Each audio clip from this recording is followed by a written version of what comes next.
Good morning, everybody. Thank you very much for your service in this trial. I'm glad we were able to wrap it up a little bit quicker. Got it now? Yeah, I think it's on. Tap it. Testing, testing. I can hear you, so that sort of tells me it's on. Go ahead. Or I speak loudly, yes. So again, thank you very much for your diligence in paying attention to this trial and the facts. I know the testimony wasn't always the easiest. First of all, it could be emotional at times, but second of all, I'll be the first one to stand up here and tell you we have 4 different people seeing 4 different things at 4 different times, right? That's human life, right? We've all experienced this. This isn't a Hollywood movie script where they're gonna come in and perfectly match because they're seeing different things, they're viewing things from different viewpoints, right? And let's not forget the violent attack that they had just witnessed and the trauma and the shock that their brains were undergoing at the time they're witnessing this and then trying to recall it. And of course, there's been some passage of time, it's been about a year. So all of that leads to this situation we have here where we have different versions of events. But the question is, are they credible? Did you believe these 4 people who came in and told you about what they remembered and how this played out to the best of their ability, right? And same with the videos. You know, I surely wish we had a better quality video outside on the sidewalk, but we don't. So we presented to you the best that we have, and we presented a couple different versions that the crime lab was able to enhance. Whether you find those useful or not is entirely up to you to decide. But we're not relying on just one witness or one video, right? It's the whole entire series of events and the recollection of the witnesses for you, ask you to piece together, can you clearly make a determination here as to what happened, okay? So I'm very grateful that you were patient and paid attention because you're gonna have your work cut out for you. I'm not gonna stand here and say this is an easy case. This is an open and shut case and you know, should you take you 10 minutes to deliberate? I would never say that.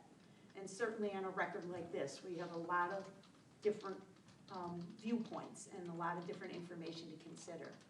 So I appreciate that you're willing to do that work, and we're grateful for your service here. I want to start out by just talking a little bit about the events that we have been discussing here for the last 2 days. And I'm going to start where we ended, actually, with our case, and that is the words of Kevin Sehmer, right? The question still remains why any of this happened. We still have never found an answer to that. No one was able to tell you why Mr. Sehmer was so upset about the choice of Josh Davies to tattoo his body.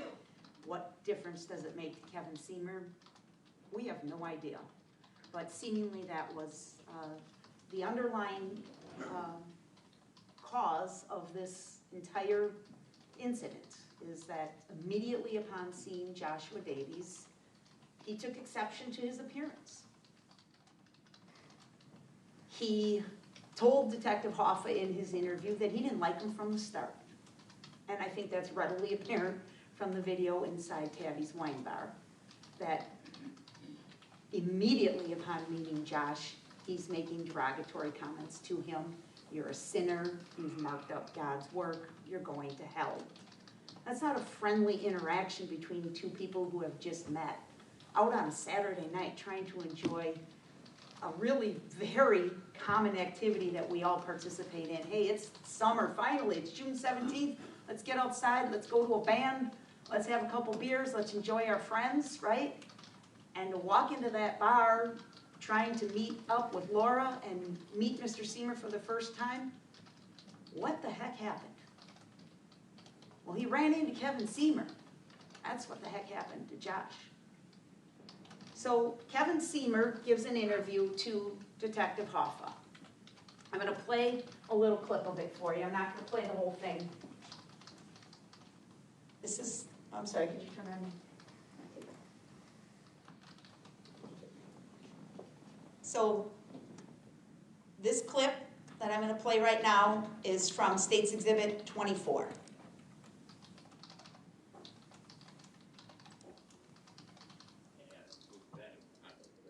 Kind of lost my cool, and I say I lost my cool. I just, what did you say? And then I went outside.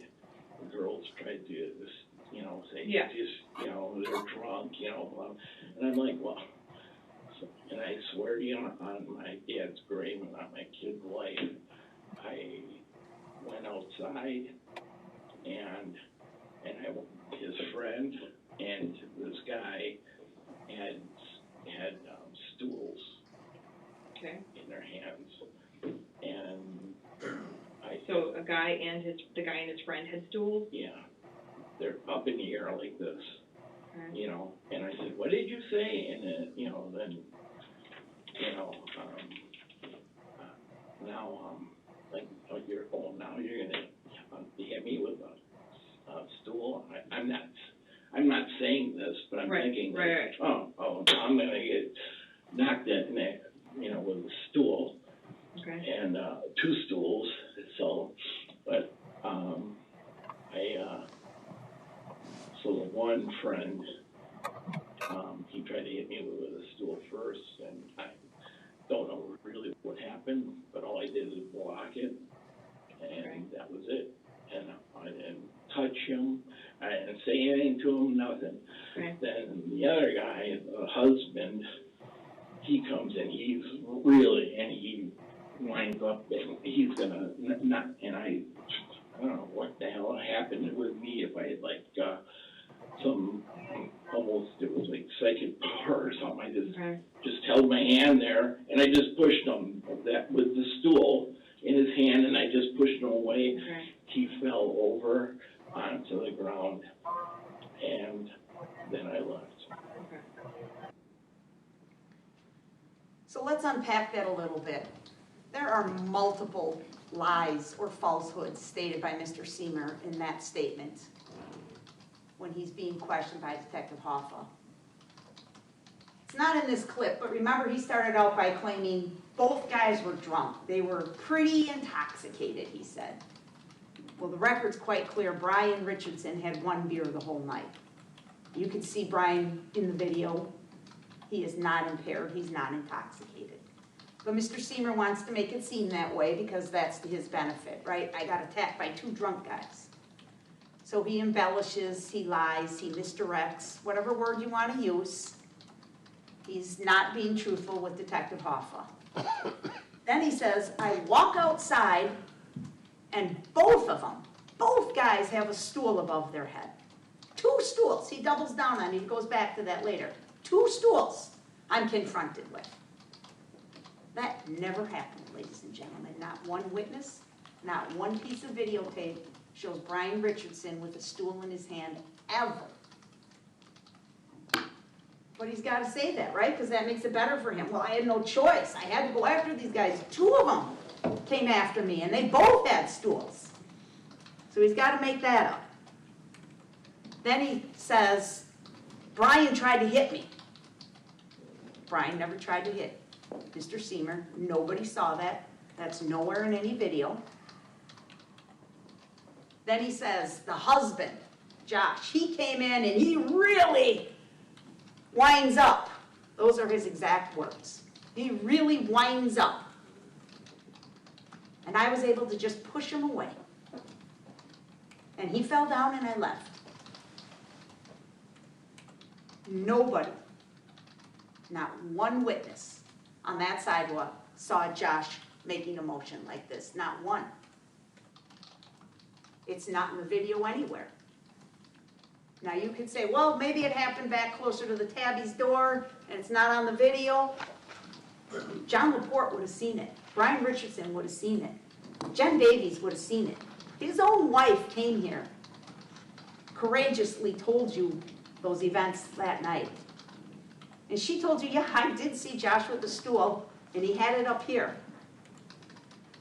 Never did she describe a swinging motion. Nobody did. It didn't happen. He's got to tell these stories so that it looks good for him. Well, I had no choice, I had to punch him, or push him, as he would say. Nobody has Josh swinging a stool. In fact, I'm gonna play another excerpt for you.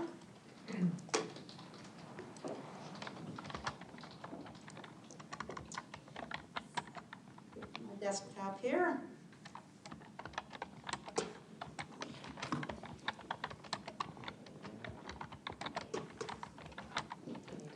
No. Thank you. I just lost my cursor here. You can? There it is. Okay, thank you.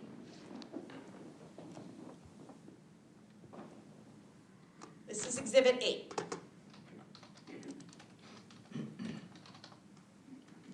This is the video from Hometown Pharmacy. This is the original version, not anything changed by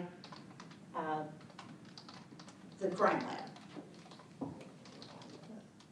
Close out the PowerPoint.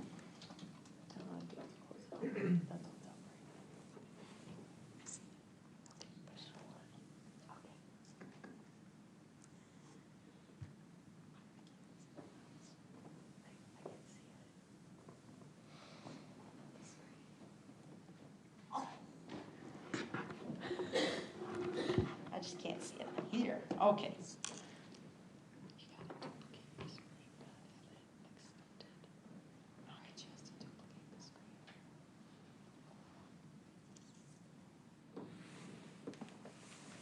See, we do test these things, and I still have user error. Oh, can you go to settings?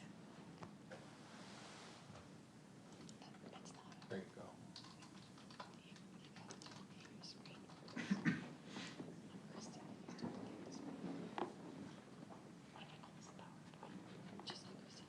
Okay. Sorry, I just need to duplicate my screen. It's fine.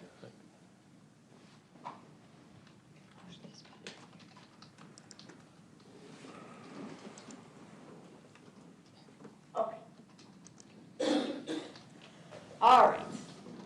I apologize, folks.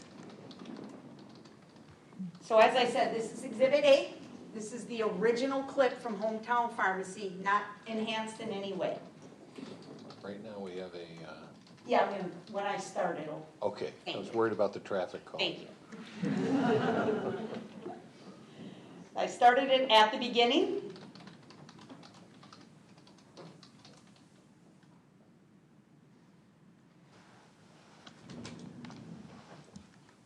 And I pause it at 12 seconds.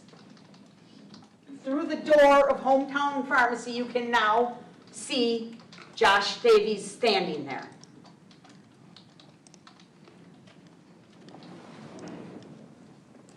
I'm going to click it ahead one frame, 13 seconds. Watch his right arm as I click through these frames. His right arm is down at his side right here in this frame.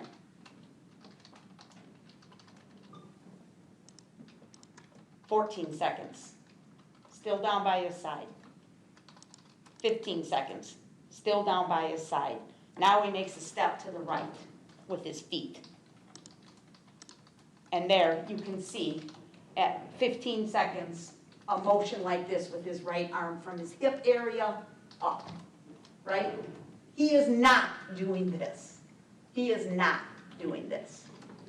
His arm is down near his waist at all times, right before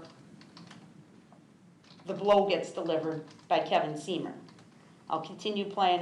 I had paused it at 12, 13, 14, and 15. I'm starting again at 15. There he goes. And there's the follow-through from Kevin Sehmer. 100% inconsistent with what he told Detective Hoffa. He claims he's the guy making this motion. I just went like this and blocked the stool. He did not. That's a follow-through, folks, from a right hook. He stepped through it. You see his body turn. That is a solid punch to Joshua Davies' head.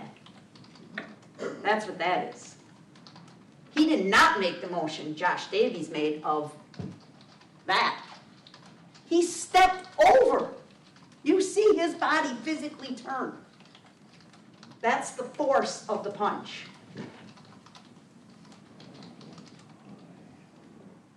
Nobody saw Josh Davies swinging a stool ever. It did not happen. Mr. Sehmer, in his interview with Detective Hoffa, is trying to make himself look good. He's trying to justify his actions. He's telling her misinformation, falsehoods, because he wants to say, 2 guys started swinging stools at me, and I had no choice but to hit one of them. Now, another thing that was suggested during the opening statement of Attorney Shiro was that, well, there really wasn't a battery at all. We think Josh just tripped on the stool and fell on his own. Nowhere in the video do you see that. No eyewitness described that. They were all asked. Jen was asked, Brian was asked, John was asked. Did you see Kevin trip over anything? No, I did not. I saw Kevin Sehmer punch him in the head, and then he dropped to the ground like a house of cards. That's what I saw. He didn't trip. There's no evidence he tripped over the stool. None whatsoever. And in fact, that is directly contradicted by the testimony of our medical examiner, Dr. Bidzicki. I've only known the woman 30 years. Bidzicki. Remember how she described the level of force, the acceleration that would have had to have occurred in order for Josh to have the injuries that he did. That is not consistent with a trip, she said, because there would not have been enough acceleration from a simple trip or a stumble. She described, I asked her, how much force do you think would have to be involved for injuries like this to be obtained? And she said, quite a significant amount of force. Quite significant. Remember, she described the hemorrhaging in the brain that was so deep. She said it's actually pretty unusual to see that level of injury that deep in the brain because of the sheer force. Remember, she was using that term, the velocity, the shearing force when that head hit the ground. Sadly, because Josh was unconscious and couldn't brace himself in any way, fell down. John Laporte described in detail, and I'm sorry because I know this sounds really cold, but he saw Josh's head bounce off the sidewalk. And that's exactly what Dr. B said. Remember how she described the injuries in the front of the brain, from the brain hitting the skull in the front? Her testimony absolutely. And the event as we know it unfolded is that Kevin Sehmer forcefully, violently smashed Josh Davies in the head and caused his injury and ultimately his death. Interestingly, not even Kevin Sehmer told Detective Hoffa that Josh tripped on the stool, so that was new information in the trial. Even Mr. Sehmer never suggested that. He admitted that he pushed Mr. Davies forcefully, and that's what caused him to fall.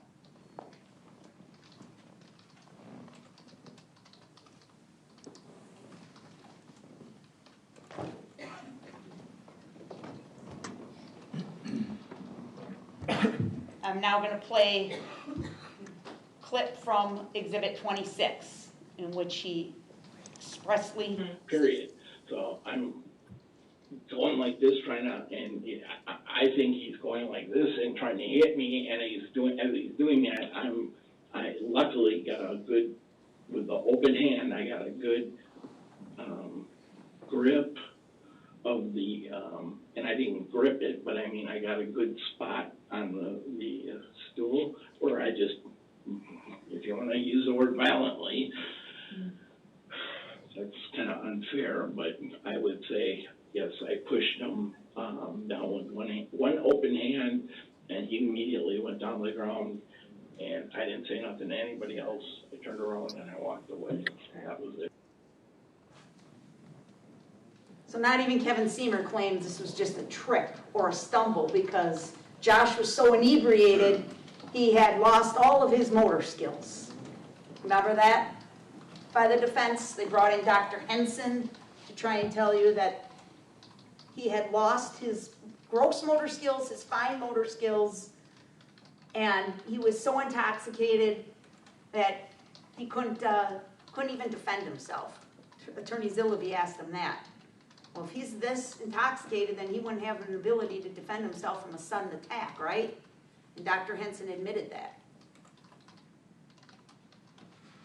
There's no evidence, and you can see the Tabby's video, that Josh Davies was unable to comprehend what was going on around him, that he was stumbling, that his balance was impaired, that he could not function properly, right? Hey, I get it, folks. A .24, yeah, I'm not here to tell you he was stone sober. I'm just here to say it did not have the impact on him that you may expect. You just hear a number. You don't know anything about it. You don't know how much he had to eat. You don't know what his tolerance is. So look at the video with your own two eyes and tell me, was he grossly impaired by his level of intoxication? If so, where is it in the video? In fact, what we see in the video that I just played for you, number 8, is him walking backwards very adequately, right? Backpedaling 5, 6 steps, whatever it is. Is that somebody who is grossly impaired? He's not grossly impaired. He's got a .24 BAC. He is not grossly impaired. You cannot reach that conclusion based on this record. Nobody said it. Nobody. The people that are with him that night, and the video speaks for itself. Absolutely not. This incident is not attributed to Josh's level of intoxication. It's attributed to the actions of Kevin Sehmer. Had Kevin Sehmer not punched him in the head and knocked him out and caused him to fall to the ground and hit his head, he would not be dead. It's just that simple. That's why Kevin Sehmer is charged with felony murder, because he engaged in a felony, that is aggravated battery. He punched Josh in the head. Aggravated battery. And when Josh fell to the ground and hit his head, that's what led to his death. It's his actions, his conduct that caused Josh's death. No other conclusion can be reached on this record.